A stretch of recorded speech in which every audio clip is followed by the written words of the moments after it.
हाँ, नमस्कार। कल मैंने आपको बबलू श्रीवास्तव गैंग की पूरी बात बताई और जो हम लोगों ने कलकत्ता में एनकाउंटर किया था, जिन 4 लोगों को मारा था और मंगे को सत्ते को गिरफ़्तार किया था, उसके बाद देश के बहुत ढेर सारी किडनैपिंग की घटनाएं खुली थी। अब तक एसटीएफ अपने आप को इस्टेब्लिश कर चुकी थी और कई राज्यों की पुलिस, उनके अधिकारी, क्राइम में इंटरेस्ट रखने वाले लोग, वो उत्तर प्रदेश में यूपी एसटीएफ का लोहा मान चुके थे। धीरे धीरे जो नेशनल इंटेलिजेंस एजेंसीज़ हैं वो भी इस तरह की इन्फॉर्मेशन एसटीएफ से शेयर करने लगी, जिसमें उनको पहले डाउट था कि पता नहीं ये यूपी पुलिस के लोग ये काम कर पाएंगे कि नहीं कर पाएंगे।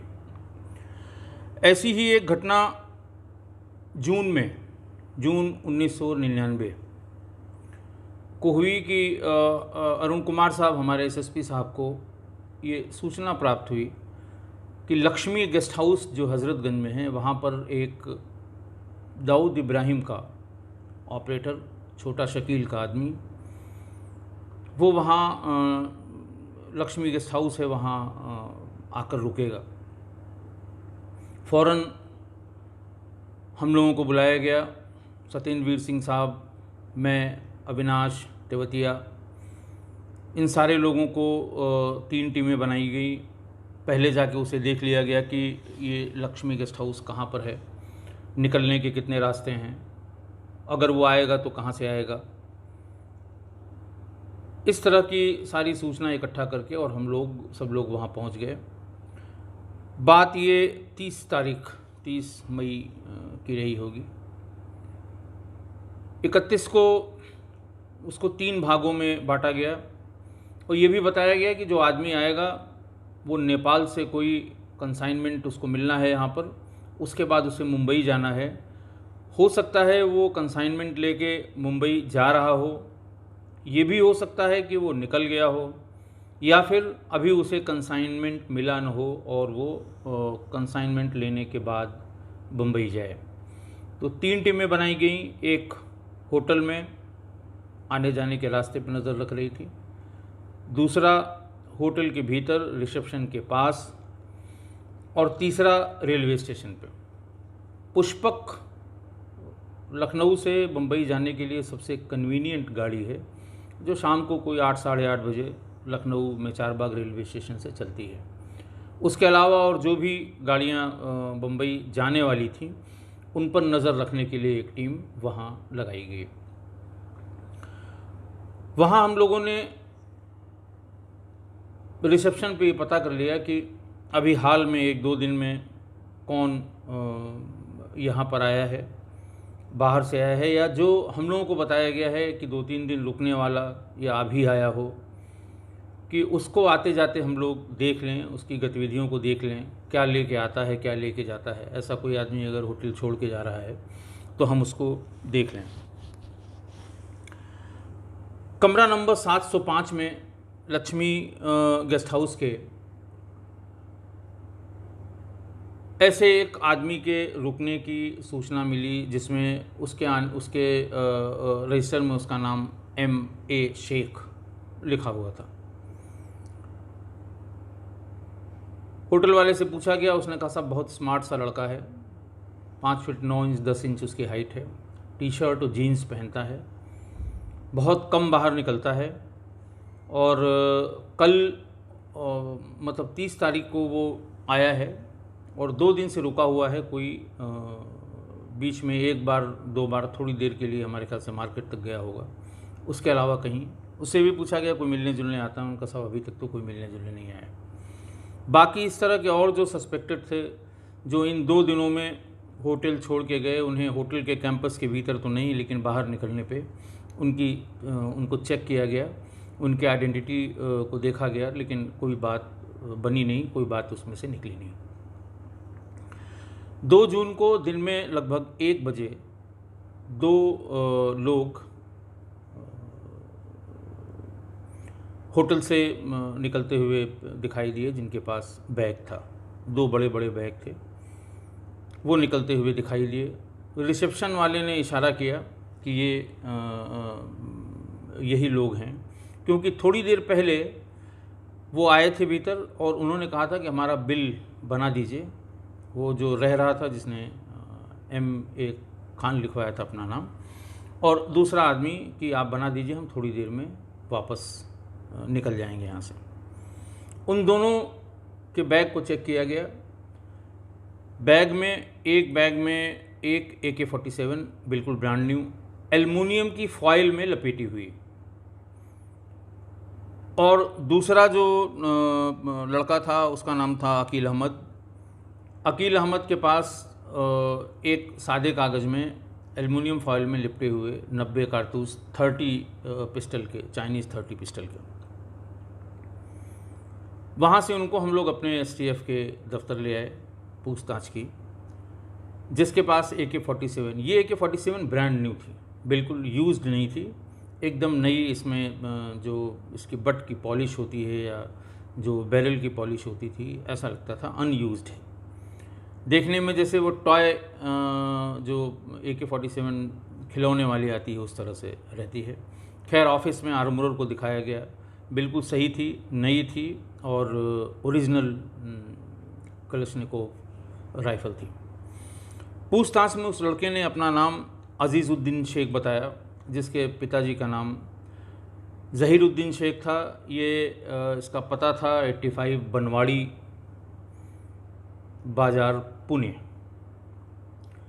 उसने ये बताया कि साहब मैं तो सिर्फ यहाँ पर आया हूँ, हमें बताया गया था कि आप यहाँ रुक जाइए, आपको कोई सामान ला के देगा और वो सामान आपको मुंबई ले जाके डिलीवर करना है। JJ हॉस्पिटल के गेट नंबर 8 पर बैग में ये सामान रख दीजिएगा और इस सामान के बदले आपको 1 लाख रुपए कैश वहाँ कोई आदमी दे जाएगा। एजेंसीज़ के लोग आ गए, बड़ी रिकवरी थी, AK-47 की रिकवरी किसी बड़े गैंग से, जो देश विरोधी गैंग दाऊद कंपनी से क्या उसके लोगों से हुई थी। सारी एजेंसीज़ भी आ गईं। अजीज़ुद्दीन शेख से बहुत लंबी पूछताछ की गई, कुछ बता के नहीं दिया, बस इतना बताता रहा कि साहब वो हम पुणे के रहने वाले हैं। मेरे फादर हैदराबाद में 4 भाई बीड़ी, वहाँ एक कोई बड़ी बीड़ी की कंपनी थी, उसमें मार्केटिंग मैनेजर थे, वो रिटायर हो गए। हम 3 भाई हैं, हमारी 2 बहनें हैं। इस तरह की बातें वो अपनी बताता रहा। 3-4 दिन के बाद फिर जब उसे तरह तरह से हम लोगों ने कोशिश करके, जो इंटरोगेशन के तरीके होते हैं उससे कोशिश की, तो उसने कहा साहब हम मार्च और अप्रैल में भी यहाँ आए थे और दोनों ही बार हम 2-2 पिस्टल ले गए थे यहाँ से, 9mm की और एक 30 की पिस्टल, जो चाइनीज़ पिस्टल होती हैं। 2-2 पिस्टल, उसकी कारतूस हम ले गए थे। अलग अलग जगहों पर रुके थे। नेपाल से कोई आके हमको डिलीवर कर जाता था, हम यहाँ से। फिर जब वो कुछ नहीं बता रहा तो यही डिटेल उसकी पूछी गई, उसको क्रॉस चेक किया गया कि मुंबई गया, मुंबई में गेट नंबर 8 JJ हॉस्पिटल का कहाँ है, वहाँ कहीं रखने की जगह है कि नहीं है। उसका ये कहना था कि वहीं ले जाके मैंने ये कंसाइनमेंट रख दिया और वहीं हमको एक लड़के ने लिफाफे में दोनों ही बार 25-25 हज़ार रुपये कैश दे दिए और हम चले आए। बार बार वो ये कहता रहा कि हम पैसों की लालच में मैंने ये मिडिल बॉय, कैरियर बॉय का काम किया और चूँकि लोग तैयार नहीं होते हैं असलहे को ले जाने के लिए, हिम्मत का काम है, तो ये साहब मैं वहाँ से नेपाल से सप्लाई होता था। बहुत ज़्यादा जोर देने पे, कहने सुनने पे इतना उसने बताया, सब मैं जानता नहीं है। फर्जी से नाम बताया कि उनके टेलीफोन करने पर मैं ऐसा करता था, लेकिन वो शायद छोटा शकील के आदमी है। 14 दिन की रिमांड पे लिया गया, तब भी बहुत कोशिश की गई। फिर सारे लोग इंटरोगेशन कर कर के हार गए। टीम और बनाई गई, मैं था उसमें, तेवतिया थे, अविनाश थे, कि भाई आप लोग 8-8 घंटे करके इसको तरह तरह से अलग अलग तरीके से इससे पूछिए कि क्योंकि ये बात पूरी बता नहीं रहा है। इन्फॉर्मेशन के हिसाब से ये डी कंपनी का बहुत इम्पोर्टेंट आदमी है, लेकिन उससे क्रॉस चेक करने के लिए कोई इन्फॉर्मेशन हमारे पास थी नहीं और वो कुछ बताने को तैयार नहीं हो रहा था। एक दिन और बीत गया, सिर्फ 2 दिन रह गए उसके रिमांड को पूरा होने में। कोई बहुत चीज़ हम उससे निकाल नहीं पाए थे। खैर बातचीत करते करते ये दिमाग में आया कि इसकी फैमिली में कोई न कोई ऐसा होगा जो इसके लिए सॉफ्ट टारगेट है। फिर इसकी फैमिली का डिस्क्रिप्शन फिर से लिखना शुरू किया। भाइयों के बारे में, तीनों भाइयों के बारे में बताया कि कौन छोटी छोटी कंपनियों में वो काम करते थे। फादर के बारे में बताया, चाचा के बारे में बताया कि वो किसी पॉलिटिकल पार्टी के लिए काम करते हैं। और पूना में जो रेस कोर्स है उसमें घोड़ों पे जो दांव लगाए जाते हैं, रेस के बड़े वो जो उसका पैसा लगाते हैं, जो बोली लगाते हैं, पंटर जिसे कहते हैं, वो उसका काम करते हैं।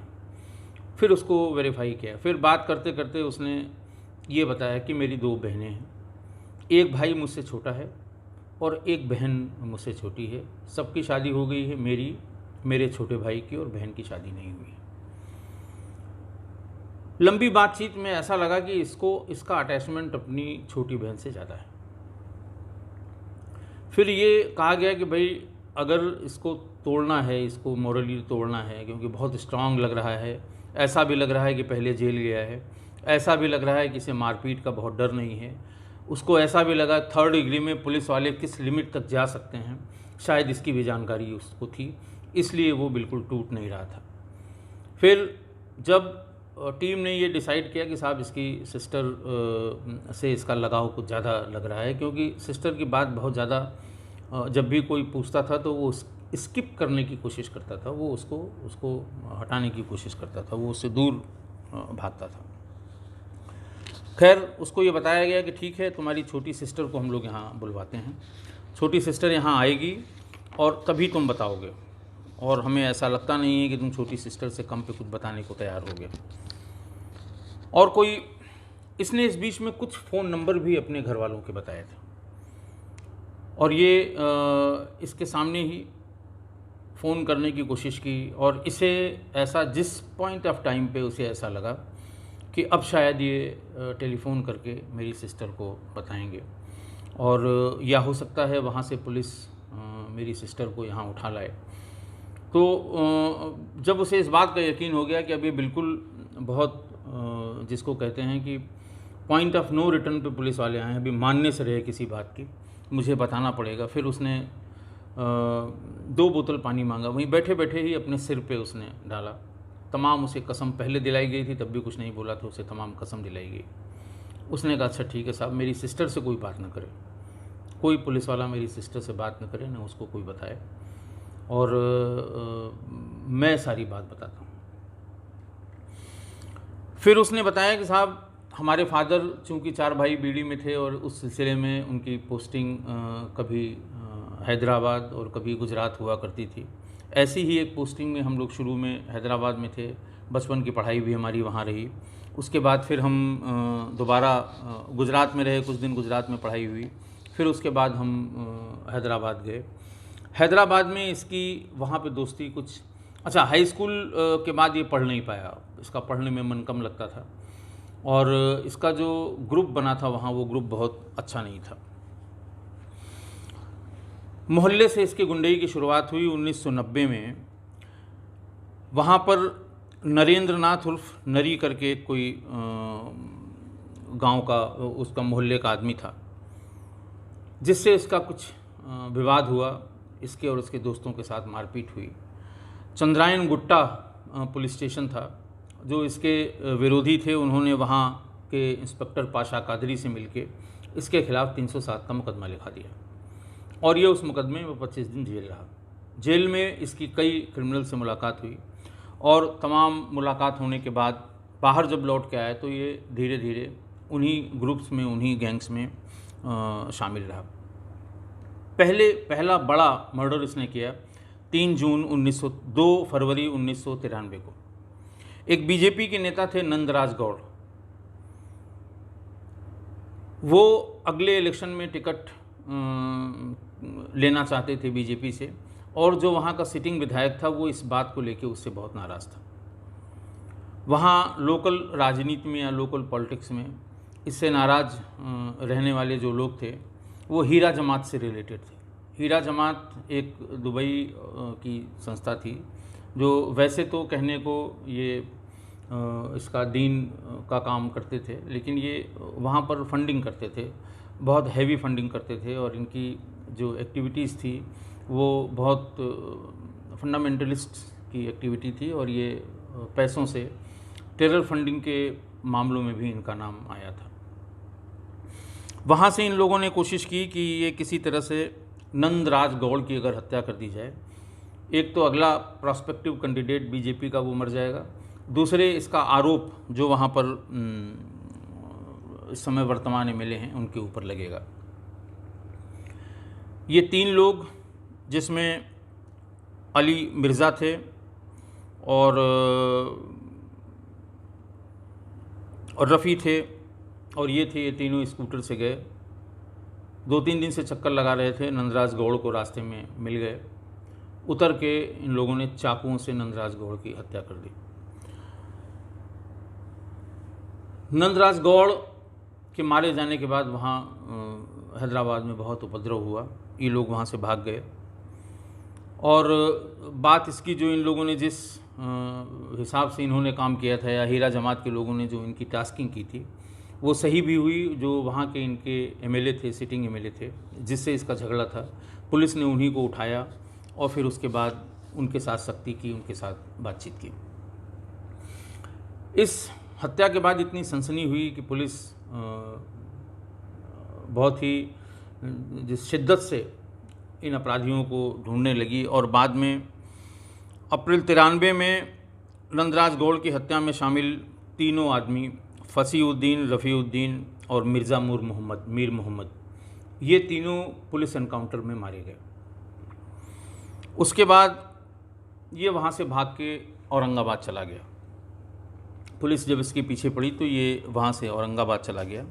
औरंगाबाद में दाऊद इब्राहिम का एक और बचपन का मित्र साले भाई थे, और उससे इसने बातचीत की और इसने कहा कि हमारा पासपोर्ट बनवा दीजिए, हम रियाद जाएंगे। 93 में ही इसका पासपोर्ट बन गया, और ये 11 जून 93 को वहाँ से रियाद चला गया। 5 साल ये रियाद में रहा, और वहाँ हीरा जमात के लिए इसने बहुत दिन तक काम किया। फिर इसके दिमाग में वही सनक सवार हो गई कि मुझे अनीस इब्राहिम से, छोटा शकील से, या दाऊद से, जिस किसी से मुलाकात हो जाए उनसे मिलना है। छोटा शकील और अनीस इब्राहिम से मिलने के लिए ये वहाँ के शैलीन होटल और दिल्ली दरबार होटल में, ये इसको पता लगा कि ये लोग यहाँ आके बैठते हैं, तो ये वहाँ से इन दोनों होटल में, रियाद में, दुबई में, रियाद से दुबई आ गया। दुबई में इन दोनों होटल में 1 हफ्ते तक ये डेरा डरे रहा, लेकिन इसकी वहाँ मुलाकात नहीं हुई। लेकिन बार बार आने पर छोटा शकील के कुछ लोगों से इसकी मुलाकात हो गई, और इसने कहा कि भाई हमें आप पासपोर्ट बनवा दीजिए, पहले हम वेपन्स की ट्रेनिंग करके आएंगे पाकिस्तान से, उसके बाद फिर हम कुछ काम कर लेंगे, तब अपने आप मुझसे छोटा शकील और अनीस इब्राहिम मिलेंगे। इसकी रिक्वेस्ट पे वहाँ उन लोगों ने पाकिस्तानी पासपोर्ट इसका बनवा दिया, और ये वहाँ से पाकिस्तानी पासपोर्ट बनवा के सीधे इस्लामाबाद पहुँचा। इस्लामाबाद में इनको आईएसआई के मेजर उस्मान थे, वो मिले, उसे ट्रेनिंग सेंटर तक ले जाया गया, जहाँ पर इसने 21 दिन की जो इनकी ट्रेनिंग होती है वेपन्स की और छोटे और हथगोलों की, इस तरह की जो फील्ड ट्रेनिंग कराते हैं, ये वहाँ इसने ट्रेनिंग की। ट्रेनिंग के दरमियान भी ये वहाँ से, हालांकि प्रोहिबिटेड था, लेकिन किसी तरह से दाएं बाएं करके ये अपने कुछ लोगों से बात करता रहा। इसी बीच में वहाँ एक बात उसको, जो लोग इसके बैच में थे, उसका ये कहना था कि 25-25 के ग्रुप में 3-4 ग्रुप वहाँ ट्रेनिंग कर रहे थे, और एक ग्रुप में कुछ चाइनीज़ लोग थे, चाइनीज़ सी दिखने वाले लोग थे। एक दिन वो ग्रुप, उस चाइनीज़ वाले कैंप में कोई आदमी नहीं आया, एक दिन क्या कई दिन तक नहीं आया, तो इनसे लोगों ने वहाँ खुसफुसाहट शुरू, साहब क्यों नहीं आए। वहाँ उसने बताया कि ट्रेनिंग के बीच में ही किसी तरह आईएसआई के लोगों ने ये डिस्कवर कर लिया कि ये जो लोग चीन का कह के आ रहे थे, दरअसल ये चीन के नहीं थे, ये किसी दूसरी कंट्री के थे, और रात ही में उन जो भी 20-25 लोग थे उनको मार दिया गया। मार के वहाँ पास में एक बंधा है, उस बंधे में इन लोगों की लाशें फेंक दी गई। ये बात इसने अपने किसी उस्ताद से पूछी, और उसी शाम को इसका वापसी का पासपोर्ट नेपाल का बना दिया गया। इसको वहाँ से नेपाल भेज दिया गया कि आपकी यहाँ ज़रूरत नहीं है, आप नेपाल जा सकते हैं और नेपाल से ही आप वापस अपने वतन यानी मुंबई चले जाएं। वहाँ से ये नेपाल आया, नेपाल रुका। अब उसको ये लग रहा था कि अगर हम पहले पूरी बात समझ लें तब वहाँ जाएं मुंबई में, कि हो सकता है पुलिस तीनों के एनकाउंटर के बाद हमको ढूंढ रही हो। नेपाल में काठमांडू में इसकी मुलाकात वहाँ एक गुलशन से हुई। गुलशन अपने आप को मिर्ज़ा दिलशाद बेग का चचेरा भाई कहता था। इसने गुलशन से कहा कि साहब मुझे कुछ काम यहाँ ऐसा मिलता है, अपने बारे में बताया कि ये ट्रेनिंग की है, वो ट्रेनिंग की है। तो उसने कहा ठीक है भाई, यहाँ से कुछ लोग हैं जो असलहे की सप्लाई मिर्ज़ा दिलशाद बेग के लोगों द्वारा मुंबई और दूसरे शहरों के लिए की जाती है, मैं उनसे तुम्हारी बात करा देता हूँ। उनसे बात करा दी गई और 2 बार में वहीं से 9mm 30 की पिस्टल वहाँ से एल्युमिनियम फॉयल में लपेट के इसको दी गई, जो ये पुष्पक से जाता था मुंबई और गेट नंबर 8 पे जे हॉस्पिटल के रख के पैसा लेके वहाँ से चला जाता था। एल्युमिनियम फॉयल में क्यों लिपट के ये छोटे असलहे ये लाता था, या जो इसके पास AK पकड़ी गई वो एल्युमिनियम फॉयल में क्यों लपेटी जाती थी, ऐसा पूछने पे उसने बताया कि साहब हम लोगों को ये बताया गया है कि एल्युमिनियम फॉयल में लपेट के अगर आप पिस्टल को या AK-47 को अपने बैग में रखते हैं तो एयरपोर्ट की एक्सरे मशीन में वो डिटेक्ट नहीं होती है। वो जो फायर आर्म है वो एज़ फायर आर्म उसमें डिटेक्ट नहीं होता है, एज़ नॉर्मल सामान वो डिटेक्ट होता है, इसलिए ना बैग खोला जाता है ना शक किया जाता है। बाद में हम लोगों ने इसको एयरपोर्ट पे, अमौसी एयरपोर्ट पे चेक भी किया तो ये बात सही पाई गई। तो ये हर बार वो पकड़ा गया था AK-47 के साथ, जब वो भी एल्युमिनियम फॉयल में लिपटी थी और इसने जो बताया था वो भी एल्युमिनियम फॉयल में लिपटी थी। जब 2 असलहे इसने वहाँ पर पहुँचा दिए तो फिर जिस कॉन्टेक्ट से ये ढूंढ रहा था इनको, छोटा शकील को, उसी कॉन्टेक्ट से छोटा शकील से इसका संपर्क हो गया। छोटा शकील ने इसको एक मोबाइल फ़ोन दिलवाया अपने आदमियों से और ये कहा कि इसको रात में 10 से 11 के बीच में ही यूज़ करना, इसका नंबर बहुत लोगों को बांटना नहीं और हमेशा इसको ऑन मत रखना, नहीं मारे जाओगे। फिर इसको फ़ोन आया। फिर जब इसे देखा कि हिम्मती आदमी है, बार बार 2 बार में 4 बड़े अच्छे हथियार ये वहाँ से लाकर और कंपनी को यहाँ दे सकता है। पहली बार इसको टास्क की, बार बार पूछता रहा साहब हमें काम दीजिए, काम के बदले में हमें पैसा दीजिए, हम काम करेंगे, आप देखिए तब आपकी समझ में आया। मैं तो 2 साल से आप लोगों से मिलने के लिए परेशान हूँ लेकिन आप लोग नहीं मान रहे हैं। ये वहाँ से गया साले चाउस के पास, जो उस समय अंधेरी वेस्ट में सबसे बड़ा डीलर था इसका मादक पदार्थों का, NDPS का, नारकोटिक्स का, ड्रग्स का बड़ा डीलर था। किसी रेफरेंस से उनसे मिलने गया, उनसे बातचीत भी की और वहीं उससे 2 आदमियों से मुलाकात वहाँ पे हुई, एक राजा कैनेडी, दूसरे चंद्या। ये दोनों गावली के आदमी थे और जिस दिन इसकी मुलाकात हुई उसके हफ्ते भर पहले ही ये जेल से छूट के आए थे। साले चाउस के यहाँ लोगों ने बताया कि ये बहुत ही दमदार लोग हैं और ये अभी जेल से छूट के आए हैं।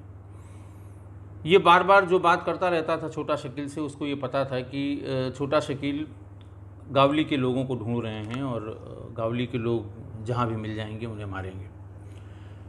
वहीं से जब ये इसकी पहली मुलाकात हुई, इसने वहाँ कहा कि हम लोग सत्या पिक्चर देखने चलेंगे। राजा कैनेडी और चंद्या भी इसके साथ सत्या पिक्चर देखने गए। ये पिक्चर हॉल में बैठा था और इंटरवल के समय इसने बाहर जाके और बात की छोटा शकील से। छोटा शकील को कहा कि हमारे पास ये 2 आदमी हैं, इसके बाद जो ये दोनों उसके अरुण गावली के आदमी हैं, इनको ले के हम वहाँ से चौपाटी जाएंगे। जुहू चौपाटी हम इन दोनों को लेके यहाँ से निकलेंगे, यही हमारी बात तय हुई है। तो उसने कहा अच्छा ठीक है, हम लड़के भेज रहे हैं, ये दोनों आदमी हमें चाहिए। फिर वापस उसके साथ ये उन दोनों के साथ ही पिक्चर देखने लगा। पिक्चर ख़त्म होने वाली थी, इसी बीच में बाहर से फ़ोन आया और वहाँ से एक लड़के ने जिसका नाम फ़िरोज़ मुल्ला था, उसने फ़ोन किया कि मैं बाहर आ गया हूँ, आपको कैसे पहचानूँगा। खैर ये उठ के गया बाहर, वहाँ मिला, उसने बताया कि हम इशारा कर देंगे। पीछे पीछे वो लोग पिक्चर देखने के बाद चले जुहू चौपाटी पहुँचे, और जुहू चौपाटी में वो फिरोज़ मुल्ला और उसके साथ एक आदमी ने राजा कैनेडी और चंदिया की गोलियों से हत्या कर दी जुहू चौपाटी में ही। ये काम बड़ा था और इससे छोटा शकील का और उसके ऊपर दिमाग बैठ गया कि ये आदमी काम का है और ये इस तरह का काम कर सकता है। फ़ौरन उसको दूसरा काम उन्होंने बताया। उन्होंने कहा साहब ये छोटा काम था, आपने ऐसा बताया, ये तो मैं ले गया था, मारा तो किसी दूसरे ने। मैं वो काम करूँगा जिसमें जो आपको लगता है इम्पॉसिबल है। बात बात में उसने कहा कि तुमको मिलिंद वैद्य की हत्या करनी है, मिलिंद वैद्य का काम करना है। अगर तुम ये काम करोगे तो तुम्हें मुँह मांगा जितना तुम पैसा मांगोगे हम तुम्हें देंगे। उसने कहा बिल्कुल होगा। मिलिंद वैद्य शिवसेना के नेता थे और मेयर रहे थे मुंबई के। माहिम में इनका ऑफिस था बहुत बड़ा। उसने कहा कि आप इनकी इन्फॉर्मेशन निकलवाइए और हमें बताइए, ये काम मैं करूँगा। हफ्ते भर में छोटा शकील के लोगों ने उनकी इन्फॉर्मेशन निकाल ली कि माहिम में वो कहाँ बैठते हैं, कब रास्ते से लौटते हैं, और डेट और समय तय किया गया 4 मार्च 1999 को, जब मिलिंद वैद्य को मारा जाना था। AK-47 के साथ ये था, अजीजुद्दीन शेख था, और इसके साथ 3 लोग और थे मारुति 800 में। वहाँ से पहले इन्होंने 2 चक्कर लगाए और 2 चक्कर लगाने के बाद AK-47 का बस्ट मिलिंद वैद्य के ऊपर मार दिया। मिलिंद वैद्य बच गए, उनको सिर्फ पेट में एक ही गोली लगी, लेकिन उनके साथ चल रहे 3 लोग मारे गए। बहुत हल्ला मचा इसका। शिवसेना के वो मेयर रहे थे, बड़े पॉलिटिकल लीडर थे वहाँ के। ये वहाँ से भाग गया। वहाँ से भाग के ये अलग अलग जगहों पे गया। कुछ दिन पुणे में भी रहा। एक आध फैक्ट्रीज़ में भी इसने काम करने के बहाने वहाँ जाके शरण ली, लेकिन पुलिस इसका पता नहीं कर पाई। उस समय प्रदीप सावंत साहब एडिशनल CP थे वहाँ पर क्राइम ब्रांच में। उन्होंने भी बड़ी कोशिश की, AK-47 के खोखे मिले, और फिर वही आपस में एक दूसरे के ऊपर जो छोटा राजन गैंग और दाऊद गैंग की आपस की रंजिश चलती है, उससे जोड़ के देखा जाने लगा। और ये बताया गया कि छोटा राजन का एक बिल्डर था। छोटा राजन के लोगों ने छोटा शकील के एक बिल्डर माजिद खान को कुछ दिन पहले ही मारा था। शायद उसी का बदला लेने के लिए ये मिलिंद वैद्य को टारगेट किया गया, हालांकि वो बच गए।